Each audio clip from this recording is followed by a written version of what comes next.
It's the Under the Ring Report. And now, the only wrestling podcasting host in the world who can slap a tornado and dry up the sea. John the Flesh Wound and Cousin Tom. And welcome, wrestling fans, to another episode of the Under the Ring Report. With me, Cousin Tom. How you doing? Great. How are you? I can't complain. We're going to make it easy this week, though. We've been talking so much the last month or so. I thought maybe this week we just kind of let it go on cruise control. What do you think? That's fine with me. I'm all for cruise control. Okay. In 2000, I had the pleasure to talk to Dick Beyer. A lot of wrestling fans are going to know who that is, but he was known as the Destroyer. And up in Wisconsin, he wrestled in the AWA with Vern Gagne, and he was known as Dr. X. We will kind of touch some things, but just to get the quick little cliff notes for folks out there, this guy, he wrestled Gorgeous George. He wrestled Vern Gagne. I mean, he was part of the golden age of wrestling, but he was even bigger star in Japan. So I kind of think that's kind of funny we tie this together as we've had the Bullet Club become big and Jericho made his appearance in New Japan. Why don't we go back and talk about one of the first big stars from America in Japan. This guy had his own comedy late night show in Japan and won the equivalent in America of an Emmy for that show. Did that for 9 years. That's pretty amazing. Yeah. To be quite honest with you. Yeah. So, I mean, we'll sit back and listen to this story. And I mean, he has so many great stories to talk about. But without further ado, let's jump into the interview I did with Dick Beyer, the Destroyer, here on the Under the Ring Report. I am pleased to have one of the living legends, Dick Beyer, otherwise known to most wrestling fans out there as the Destroyer, or here in AWA country as Dr. X. Welcome to the Under the Ring Report. It's nice to be here in Crusher country, as the Crusher likes to call it. Mm-hmm. And if you get across the border, it's Gagne country. And I was very fortunate to be in that area and made a very good living as Dr. X. That's true, and also as your alter ego, too, the Destroyer, which, I mean, was even bigger, especially in Japan. Yeah, well, that's where I made my name, and where I keep making my name is the Destroyer. When I first got into wrestling, I was under my own name, and then I went into a territory. They wanted a masked man, and they called me the Destroyer, and then I wrestled against Vern Gagne in Chicago in 1967. I was wrestling at that time out of Indianapolis for Dick the Bruiser and Wilbur Snyder, and I was wrestling in the main event against Gagne in Chicago, and he called me secretly to a meeting at the Playboy Club and says, I would like to have you come to Minneapolis, but not as the Destroyer, because everybody knows that the Destroyer is Dick Beyer. I said, Who knows the Destroyer is Dick Beyer? He says, well, I want you to come into Minneapolis under another name, and consequently Dr. X. That's another whole interview, another whole story, or we can get into it as we go. Okay. Well, I mean, first of all, what I really want to get into is what got you interested in the world of professional wrestling. I mean, you had a great amateur career as a football player and looked to have a very promising career, that is, in teaching. But what steered you in the way of wrestling? Let's see. How did I get into wrestling? I joined a fraternity at Syracuse University, and I know there's a good chapter over there at Wisconsin, Phi Gamma Delta. Okay.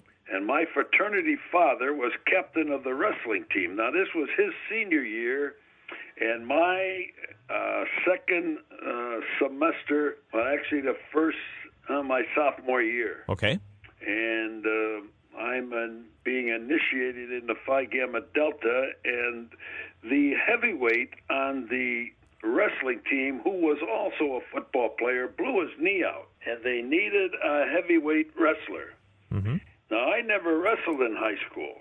I went to Syracuse University on a football scholarship, so the captain of the wrestling team moved the furniture back in the Phi Gamma Delta living room, and we got down. Now, in our house was more or less considered a jock house, but we had some great scholars in there, too. It was a great fraternity at that particular time. We had 6 starting football players, including myself, were in the house, and there was 5 men on the wrestling team in the house, plus some crew, plus some baseball, plus some golf.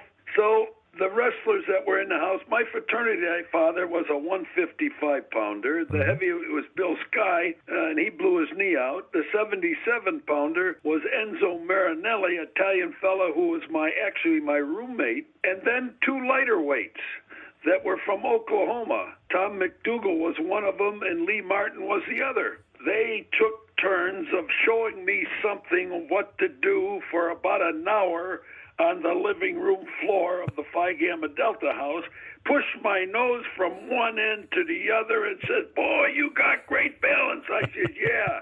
Look in the mirror, I got a nose that looks like Howdy the Clown. And anyway, they says, "Come on out and challenge the other heavyweight." The other heavyweight was a football player, a Greek fellow by the name of Pete George, big guy, about 240. At that time, I was about 5'10", 210, which was a normal run-of-the-mill offensive guard in college at that time. By God, at Syracuse right now, the offensive linemen are 6'5", 305. There isn't a uniform at Syracuse small enough to fit me. That's unreal, man. That includes backs. But anyway, I went out and practiced for 4 days, and then I put my name on the wall, which was a Wednesday, to challenge Pete George for the wrestling match, which was coming up on Saturday. And the wrestling room was very small at Syracuse. There was about 30 football players watching this match. And we wrestled the first 3 minutes, and there was no points. In the second 3 minutes, there was no points. In the third 3 minutes, we're standing up, and Pete George fell over, and I fell on top of him, and I won. And then I got to wrestle on Saturday, which was my first collegiate match, or first amateur match. And I wrestled the national champ, who was from Lehigh. They didn't tell you about that when you were getting ready, did they? No, well, you know what? And I said, man, at least I didn't start on the bottom. I wrestled the national champ, and we used to, at that time, the wrestling mat was rolled out on the basketball court at the Coliseum, and they played basketball and wrestling at the same time. Wow. You know, wrestling would be going on, and basketball, college basketball would be going on at the same time. Unreal. So there was quite a few people there, and the following week, that was my first loss. He pinned me in 5 minutes, and they all jumped up and said, "What a great match, great balance. Man, the national champ, you went 5 minutes with the national champ." So anyway, the following week, we wrestled against Cortland. Well, Cortland State is a small school down south on the Pennsylvania border here in New York State. And at that time, the wrestlers used to put a quarter in the pot for the quickest pin. And I says, "You got to be kidding me. You guys are taking my quarters." I says, "What the hell do you think I'm going to get a pin?" Comes to find out, this guy rushes me. I tackle him, and down he goes, and I pinned him in about 25 seconds. And I won. There was 8 wrestlers at the time, so I won $1.75. Wow. Do you know, John, that was my first legal payoff in professional wrestling. And you went anyway, on to that was my first payoff. Wow. And from then on, the season, that was the last dual meet of the season. Went to the Eastern Intercollegiates, and I got beat in the first round by somebody. And I ended up coming to Buffalo that year. And in the National AAU tournament, I wrestled all the way into the finals, and I lost to a fellow by the name of Don Curtis. Okay. And he was tag team partners with Mark Lewin in New York. They were, I think, at one time WWF champions for the Vince McMahon Sr. Wow. But they had great success. Don Curtis was Don Beitelman. Okay. Ed Don George was at the match at the University of Buffalo when I lost to him 5-3 in the finals. And Ed Don George come out and he says, "Hey, that was a great match, kid." He says, "This guy here's been wrestling 4 years. This is your first year."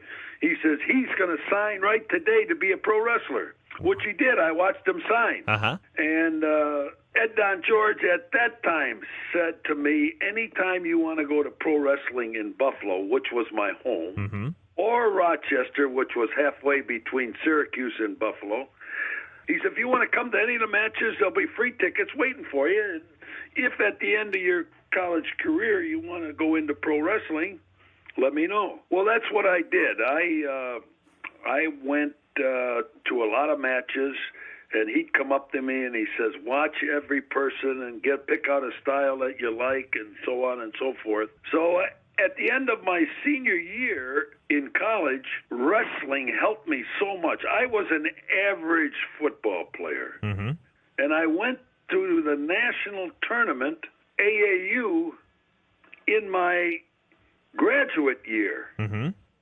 In that Buffalo tournament that I wrestled Don Beitelman in 1950 or 51, in 1954, I wrestled a guy in the finals by the name of Tim Woods. He was Mr. Wrestling. So I wrestled him, but he was then only a freshman or a sophomore at Ithaca. He went on to he transferred from there and went to Michigan State and became a pretty good amateur. But I wrestled him in the finals, and if you won in the finals in the area tournaments, you got to go to the Nationals. So I went to the Nationals, and I went all the way to the finals. In the National, I got beat by a guy who was on the 52 Olympic team. And the reason I went out there, it's ironic, that the winners got to go to Japan. Really? And I lost in the final, so I didn't get to go to Japan. Now, this was in May of 54. In May of 63, I went to Japan as the WWA World's Heavyweight Champion. A little bit of an ironic twist. Well, it's probably actually good that you had to wait till then to actually make your trip to Japan, because, I mean, you made that worth all of it. I mean, you're a major hero over in Japan now. Right place at the right time, John. I tell my sons, I tell my daughter, I tell any swimmer that I had, any wrestler, someday in life you're going to be at the right place at the right time, and you're going to have to take advantage of it. And you're going to have to rise to the occasion. And this has happened to me several times in my life. When I went into California, now I wrestled as Dick Beyer here in Western New York, but I started in Tennessee. Okay. I started in Ohio and then went to Kentucky and then down to Tennessee and up here and over to Hawaii and back and forth as Dick Beyer. I wrestled 8 years. Well, it said your first year, too. I noticed you were even voted Rookie of the Year. Yes, I was in Chicago. It's funny that when I started into pro wrestling, Ed Don George signed me to the contract, sent me to Columbus, Ohio. At that time, Columbus, Ohio was the biggest wrestling territory in the country. Wow. They wrestled out of Columbus 40 towns a week. Goodness gracious. A week. And the booker was Frankie Talaber, and the biggest star in there at the time was Buddy Rogers. And Big Bill Miller was there, Joe Scarpella, Dick Hutton. A lot of the promoter there liked amateur wrestlers, so he brought in amateur wrestlers, and they worked all the way to St. Louis. They worked Cleveland. They worked Pittsburgh. They worked Baltimore. That was the area that territory worked. And there was probably 3 towns a night going. Let's see. Did you guys have enough time to even catch a nap or anything? Or we worked 7 days a week. Wow. But I didn't because I was just starting. Okay. Then a promoter from Bowling Green, Kentucky, by the name of Joe Marshall, came up to Columbus, and they said, ask Al Hefter, anybody here that he can have and work down there. He says, the only thing I can guarantee him is that they'll worked 7 nights a week, and I was listening to the conversation, and I said, Al Half, I'm your man. Mm-hmm. So myself and a kid by the name of Leon Graham, we went down there, and there was 4 wrestlers in the territory. An old-timer by the name of Jules Lawrence, Tor Morgan, they were the heels, Mm-hmm. and Leon Graham and I were the baby faces. And we worked against each other an hour every night. We'd work 2 single matches, come back in a tag match. And this went on until we had to bring in some people in the territory. But we worked 6 nights a week, like you said. Wow. And I actually upped my payoff from $1.75 to the biggest payoff down there, or my littlest payoff. Uh-huh. We worked a town in Somerset, Kentucky, where the Hatfields and the McCoys are. Okay. And the promoter says, tonight I'm going to give you can make $25 or you can have 10% of the house. Mm. I says, 10%? I says, I'll take 10%. Are you kidding? We're going to sell out here tonight. It was held about 500 people, this auditorium. Uh-huh. And they were charging $1 a head. This was 1955. And we had the damnedest thunderstorm you ever hit there about no. 6:30, and 60 people showed up. So he paid me in $1 bills. 1, 2, 3, 4, 5, 6. That's how much I made. 6. That was my second lowest payoff. Oh, goodness gracious. But from there on, I wrestled as Dick Beyer, and I happened to wrestle against Sander Kovacs here in the Buffalo territory. And he was going to Hawaii. Okay. And I said, geez, I'd like to go to Hawaii. He says, well, when you get... I was then booked in Chicago, September, October, November, December of 55. And at that time, Dick the Bruiser was in Chicago. The Crusher was there. Mm-hmm. Angelo Poffo was there, which are just some of the guys that were there. Bearcat Wright, and we worked Marigold Gardens. Okay. And that's when I traveled around with Gypsy Joe and his wife, and went from town to town and wrestled. And I paled around with Dick the Bruiser. Everybody says that Dick Beyer came into Chicago, a nice, clean-cut college kid, and left a drunk because I heard a Bruiser, and he'd say, hey, come on, Byer. We're going out to Calumet City tonight. I want you to meet my broad. He had a stripper out there. Okay. He ended up marrying her. Oh, really? Yeah, he was nice. They used to fight and scrap. I mean, as married people, I knew them when they were living in Florida and Indianapolis. I went to their home, and they didn't change. Jesus Christ. I don't know how she stayed with him her whole life. But Bruiser was a horse of another color. He was a great guy and a hard worker. He used to get me up at 10 in the morning. We'd stop by the corner bar, and we'd have V8 juice and beer. That was our breakfast. And then we'd go to the Marigold Gardens weight room, and we worked out. It was during the day, about 12 o'clock. Go back by the bar and get us another V8 juice and beer, and go back to the hotel, get our bags, and go to the arenas. And we travel around. Goodness. We get home at night. He'd say, meet me at the bar. He says, we're going to Calumet City. I used to have, when I get so tired, I'd have to hide from him. He'd come up to my hotel when we were staying at the Chateau Hotel. He'd knock on my door, and he'd say, hey, Byer, I know you're in there. So anyway, from there I went to Hawaii, and when I'm in Hawaii, fortunately there was some great workers over there. Now, this is 62. Okay. And I ended up wrestling over there as a babyface. Now, I'm 8 years in the business, and Jules Strongbow had heard, well, Blassie came to Honolulu, and I wrestled Blassie. Alrighty. For the WWA heavyweight title. We sold out the King's Auditorium over there, and Blassie went back to L.A., and he told Jules Strongbow, he says, Strongbow, you got the greatest baby face in wrestling in Hawaii. You got to get him over here in L.A. His name is Dick Beyer. So I got a call from Strongbow that he would like me to come into L.A. Well, I had just promised Don Owens that I would go up for him in Portland, Oregon. Now, this was the first time that I actually had promoters that really wanted me to come in. Mm-hmm. And it took me about 8 years to do that. That I was at the ability where they knew you could draw money. Name recognition, And yeah.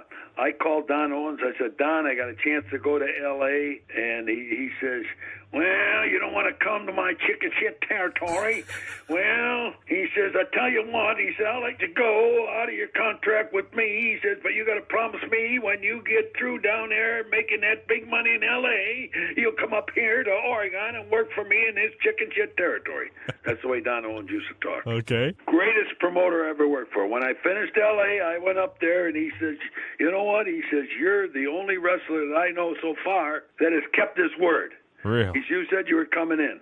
Well, I went into L.A. Blassie came back again, Okay. by the way, and he had a match with Peter Maivia.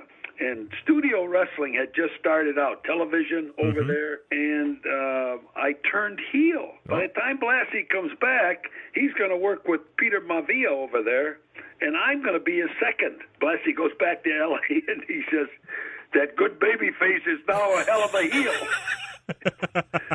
So when I went into L.A., I went in there on a Thursday, and I called the office, and I said, I'm down here at the commission's office, and my name is not on the book to get a license. He said, well, you're not wrestling here as Dick Beyer, you're wrestling here as the Destroyer, under the mask. I says, you got to be kidding me. I says, I don't even have a mask. He said, well, we're going to put you under the mask. You go down to San Diego tomorrow, and Vic Christie will give you a mask. I says, give me a break. Vic Christie's the #1 comedian in the book. He's the biggest ribber in professional wrestling, and you think he's going to bring me a mask that I can wear? Don't worry, Vic is going to bring you one. Well, I knew what was coming. Uh-huh. I went in the back door of the arena, and Vic says, hey, Dick, here's a mask for you. It was made out of wool. Okay. It was a body cast mask, which meant the head was sewed onto the body. So you had to slip it on over your head and slip your arms in the armhole. It came down over your body and buttoned around the crotch. Well, it was too goddamn small for me, so I couldn't button it. It was tighter than hell. I sound like a soprano. Anyway, there was only 2 little eye holes. No nose, no mouth. And I don't have a picture of that. I wish I had a picture of that. That would be something to see. There was moth holes all over the goddamn thing. No. I look like a poor beggar in the middle of that ring. I went out there, and I come back. I don't even know who I wrestled. I wrestled about 10 minutes and beat the guy. I used a figure 4 leg lock at the time and offered anybody $1,000 if they could break the hold. And I took that mask off, and I threw it at Christie. I says, I hope you had a good laugh. Boy, and all the boys were out watching. And I says, Hardy Cruzcamp was the promoter. And I says, Hardy, I says, you tell Jules Strongbow up in L.A. that he missed the only match that the Destroyer is going to have. Because as of tonight, I am finished as the Destroyer in this goddamn outfit. Excuse me for swearing on your radio show. But that's exactly what I said. Ox Anderson, a wrestler from Salt Lake City, Utah, was sitting there. He says, Dick, he says, try this on. So he throws me a mask, and I tried it on, and I said, gee, this is great. I says, nice eyes, nose, and a mouth, you know, and I said, geez, this fits great. I says, what's this made out of? He says, it's made out of a woman's girdle. I said, can I use this tomorrow night? I'm up in San Bernardino. And he said, yeah, you can use it. So I used it Saturday night, because Friday night was San Diego. Saturday night I drove up to San Bernardino. I wrestled. So on Sunday, my wife and I went shopping at Woolworths for a woman's girdle. And there I was in the lingerie department trying on these girdles that had garter straps hanging down from them. So I'm trying them on upside down with the garter straps hanging over my head. And I'm grabbing all those garter straps. I'm saying, honey, how does this look? And I got about 10 or 12 people in Woolworths wondering what this guy's doing and how he gets his kick with his wife trying on a woman's girdle. I bet you did. So anyway, after standing there and trying on girdles for about 20 minutes, I found out that I wore a small tall. Okay. And I asked the person who was waiting on me to give me a dozen. A dozen. And my wife, who was a good seamstress, went over and got some bias binding. I says, pick up some red and pick up some black and pick up some blue. And she went home and she used a tailor's chalk to chalk out the eyes and nose and so on. And she made what is now the Destroyer's mask. And it's been that particular mask ever since the Destroyer. Wow. I did get a company in Japan to end up finally making them for me. Uh-huh. But that's how the Destroyer came about. Almost didn't happen either because of the first outfit, right? Oh, God, that was Wow. That was funny. Then I wrestled Gagne in Chicago. Okay. And he says, I don't want the Destroyer. So call me when you get home, and I'll tell you what I want. So I called him in the Minneapolis office. Now, I lived in Buffalo at the time. Alrighty. And he says, I want you to come to Minneapolis, and I want you to come to the TV station and just sit in the audience and don't talk to anybody. If the announcer comes up to ask you questions, don't talk to him. He says, put a bag over your head. I don't care what it is. So actually, that's what I did. I went into the television station, and I put a paper bag on. cut little like a Halloween mask, you know. You know those people that you see at the police are bringing in, they don't want them to show, they put a shopping bag over their head, and they cut a little face in it? Well, that's what I did. Wow. I did this for 3 weeks. Flew in from Buffalo to Minneapolis, went to this television station. As I got to the station, I put a paper bag on my head, went in, sat down. People said, what are you doing here? I said, none of your business. Can't I come and watch the wrestling? Well, what do you got that bag on your head for? I said, well, because I don't want you to know who I am. Are you a wrestler? I said, no, I'm a school teacher. I wasn't lying. Well, that's true. So anyway, when the time came, I went in there with a black mask sitting in the audience, and Gagne happened to be wrestling one match, and I jumped over the top rope, kicked the hell out of him, put the figure four leg lock on him, and Marty O'Neill, the announcer, come jumping in and said, what are you doing here? I tried to talk to you for 3 weeks, and you wouldn't tell us who you are. Well, who are you now? I says, none of your business. I jumped in here and beat the toughest man in wrestling right here, the AWA World's Champion. I put the figure four leg lock on. Now carry him out of the ring. Now, if you want me to wrestle, come and see my boss. That's the way I got going. Wow. And then we got booked back in Chicago. Gagne against Dr. X. 4 weeks after the Destroyer wrestled him. Mm-hmm. Well, did the anyone have Destroyer any had clue? white shoes and a white mask and whatever. If I had red trim on my mask, I wore red tights. Mm-hmm. Well, when Dr. X came and wrestled Gagne, he had a mask on that had a nose and I hid all the features, the Destroyer that I could. Mm-hmm. My legs, I wore black tights and a black top and a black mask with an X on it. Mm-hmm. And actually, I didn't have a name yet.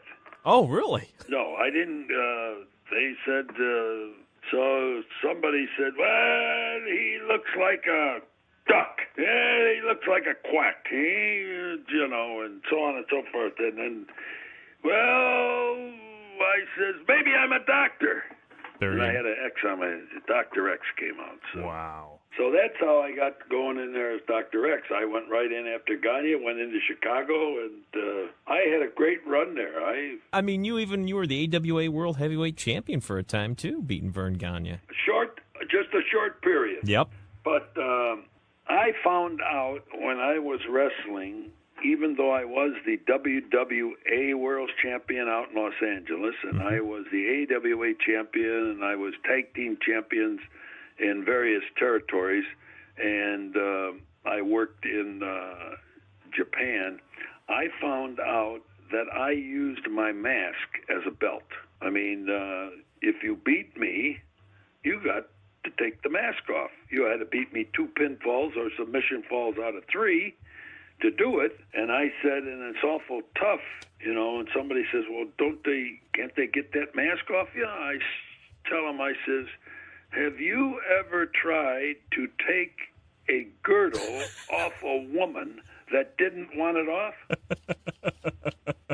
I says, now you put a wrestler inside that girdle and you try and take it off. While you're worrying about taking off the mask, I was worrying about pinning the guy, and that's usually what happened. These wrestlers that I wrestled would be so excited about taking the mask off, and the people are standing up. They're going to see that they're going to get the mask off, and then I'd end up doing a small package on them. Fortunately, when I put the mask on, I was out in California, and the California wrestling officials would not let the referees participate in the match. Really? They could not. If I was punching somebody, they wouldn't stop it. Or if I pulled hair, they wouldn't warn me about pulling hair. If I kicked them, they wouldn't say anything about kick them. So you couldn't get any heat. Well, no. Because the referee wouldn't do anything. Why not? That was the commissioner had it out there. Then I learned that I would sneak everything rather than having the referee see it, and then I would get myself in a position to where I would ask the referee, did you see me? And I do it all pantomime. Did you see me pull hair? I shake my head no, And that way I got the people watching me do the pantomime, and then the fact that I shook my head no, they say, you dirty, rotten liar, you pulled hair. See? Wow. And I did the same thing. And then I found out that if you got near the ropes, they would break it. So then I started using the edge of the ring, where I try to get the ropes, but I would never let a referee see anything that I did. I never punched anybody where the referee saw it, unless I wanted him to. In that way, all the heat of the wrestling went on me. It didn't go on the referee. Whereas a lot of heels or villains would punch and kick in front of the referee, and the people see it, and the referee sees it, so the people don't get mad. But if the people didn't see it, then I could say that I didn't do it. There you go. If the referee didn't see it, I could say, referee, I didn't. And I made sure I said it loud enough so the people ringside could hear me. You liar, you. And then I'd go to the fans. I said, don't call me a liar. I never did that. I'm so fast you couldn't have seen it. I used a little bit of crowd psychology. Now I want to ask you, too, about a match you had with Gorgeous George, a hair versus mask match. I wrestled Gorgeous George in 1958 as Dick Beyer, Birmingham, Alabama. And I wasn't married at the time, but I had my wife there who was my girlfriend at the time. And I'm wrestling Gorgeous George.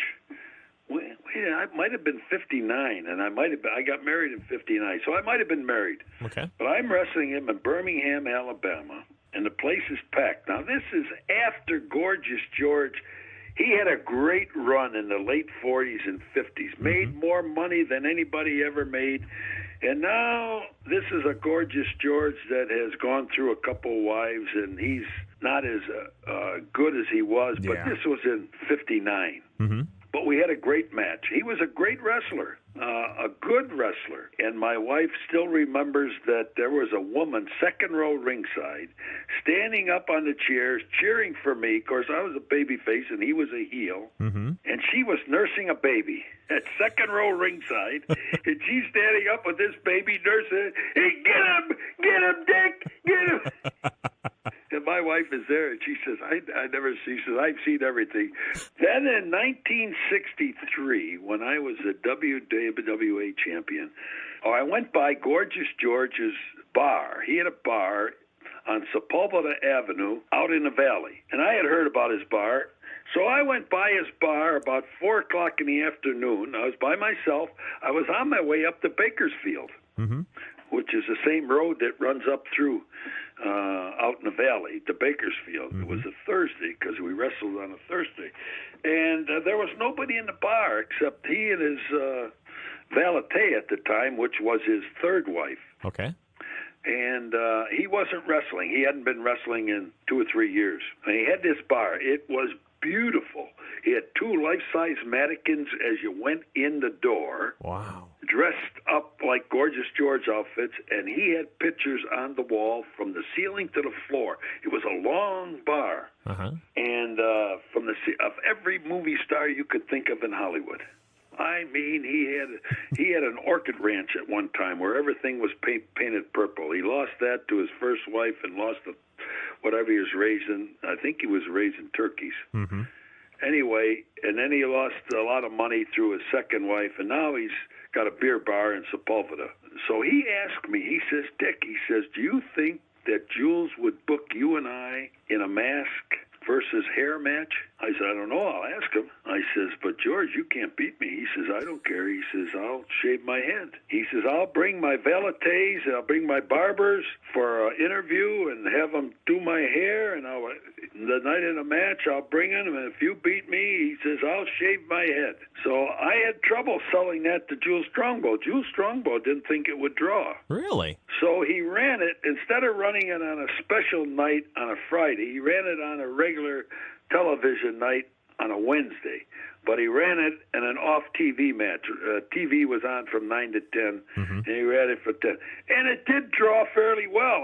Jules was surprised. I want to say it drew a $10,000 to $12,000 house. At that time, it was pretty good. That is pretty good for that time. And he needed a payoff. And so that was the first one, and he shaved his head. The second bout I had was down in San Diego, was a return match. Hardy Cruise Camp booked it down there, and this time it was advertised, come and watch Gorgeous George wrestle bald, because he had already been beat. Yep. And he died about 6 months later of cirrhosis of the liver. Wow. So I've had a great career in wrestling. If I had it all over to do again, I'd do it all over. Change a few things. I know one thing I would do. I just got through reading the Wrestler Observer and a note on Johnny Valentine. Mm-hmm. And we had a meeting in 1970 when I was wrestling in Minneapolis, in Chicago, a bunch of wrestlers, to form a union.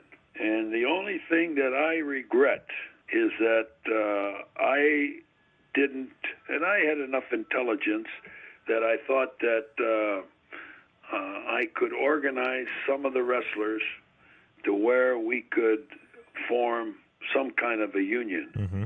But it never happened, and you got guys, I'm fine. I went back and I taught school, and I have a retirement from school. I have a retirement from coaching. I paid all my Social Security, so I get a pretty good Social Security check. A lot of guys never paid into Social Security, and there's no wrestling organization, with the exception of the boys, that somebody kick in $100 here and $100 there. I would insist that the promoters form a union. Do you think that'll make the wrestlers buy into it? Mm-hmm. That someday, if you put 20 years in the business or 10 years in the business, you got X amount of retirement dollars, because there was enough made over the years to have that. Do you think it'll ever happen? It will never happen now. Yeah. Never. There's only one promoter today. Mm-hmm. And the reason it wouldn't happen back then is they had the wrestlers going all the way back to the late 40s, early 50s. There was a fella who tried on his own, and they thought that he was a communist, and they blackballed him. The promoters blackballed him, wouldn't use him. And there was a few years later, he got back into wrestling. He was a funny guy. Mm-hmm. But he says, I tried to organize the boys. He says, and even the boys turned against me. Because, let's say Don Owens asks you to work, and he's going to pay $100, and some other wrestler comes along and says, I'll work for $50. And that's the way it was. And I don't think it's changed a lot. There weren't enough wrestlers that would stick up for the business, and the promoters didn't trust the wrestlers. So unless it was done, I tried to talk Vern Gagne into it. Mm-hmm. And Fritz von Erich and Bill Watts, when they were promoting, I tried, why don't you organize a wrestling organization and take a percentage of what you pay the boys every night and put it into a fund.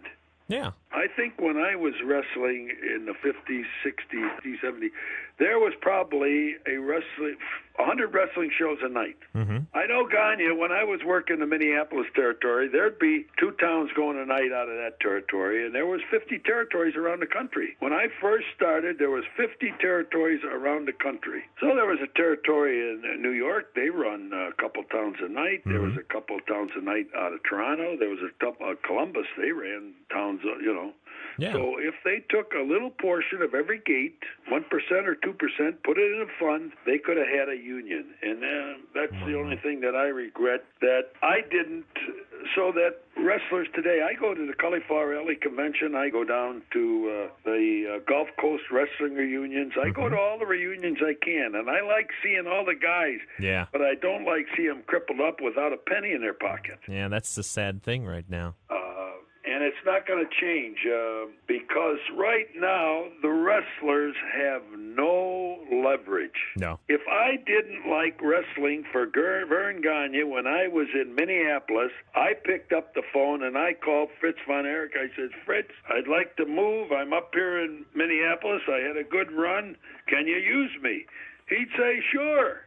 Or I could call Ed Francis in Hawaii, Jules Strongbow in L.A., Don Owens in Portland, Oregon, Bob Geigel in Kansas City. You could pick up the phone and call a promoter. Right now, if Vince McMahon were to tell one of his top stars to go take a walk, he got no place to go. No. Well, I'll tell you what, Dick.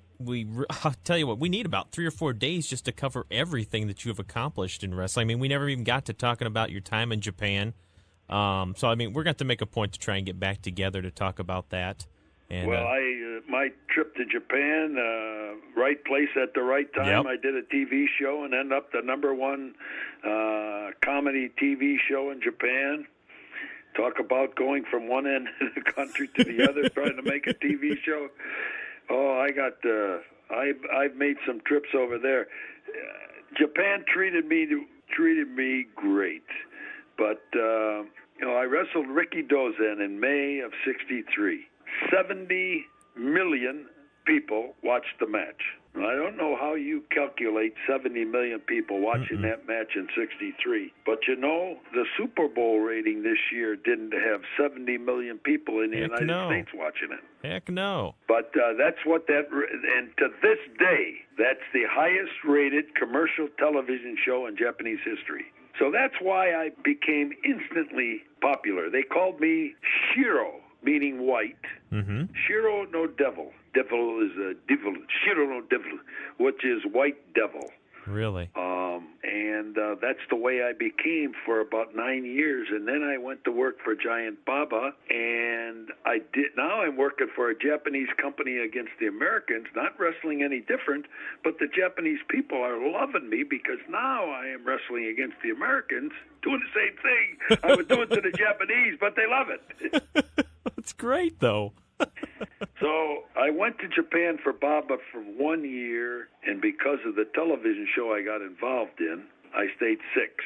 I got what is considered an Emmy for the TV show as the best TV show in '73, and I have my picture was on the front of TV Guide in Japan. So if you got your picture on the front of TV Guide, that ain't bad. that's not too bad. I would think that somebody here in the United States got their picture in front of TV Guide, they'd have the #1 rated show on television. Quite an accomplishment for you. So, John, it's been great talking, but now I probably talked a half hour here, and I haven't mentioned my website once. Well, we got to make sure we get that out there so people can check it out because you got a lot of great history and photos and everything on there. But if they want to see things about the Destroyer and Dr. X, you look on my website, which is www.thedestroyer.com. And that was the interview we conducted with Dick Beyer, the Destroyer, back in 2000 here on the Under the Ring Report. What do you think, Tom? Oh, I think it's amazing what that man has done in his life.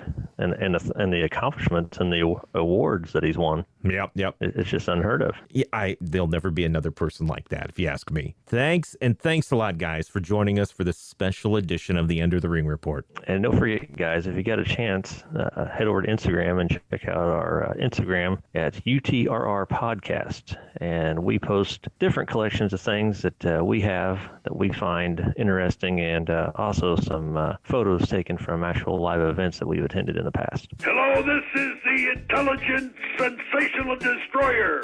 You know what? When I'd wrestle that Crusher, I would get Under the Ring Report. Follow the Under the Ring Report on Twitter at UTRR Podcast. You can subscribe to the Under the Ring Report on iTunes, Google Play, and Stitcher, or visit undertheringreport.com. Thanks for listening to the Under the Ring Report.